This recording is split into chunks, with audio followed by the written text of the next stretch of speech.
Let's look at how you can create parent access to Schoology's parent portal. Begin by going to Schoology.com. Click the Register button to create a new account. Select Parent, and then enter the 12-digit code you received from your child's school. Now you'll fill in a form with your name, email address, and a password of your choosing. You can choose to subscribe or not subscribe, but you must agree to the privacy policies to register. When you're ready to access your parent portal, simply go to rcps.net. Find our quick access links and select Schoology Parent. You'll use the same email address and password you chose when you registered.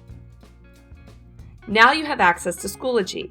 Your name is in the top right corner, and if you click on it, a drop-down menu will appear and you can choose to add another child or to access the child you've already entered. Now you can see some of the information that they have available to them in Schoology.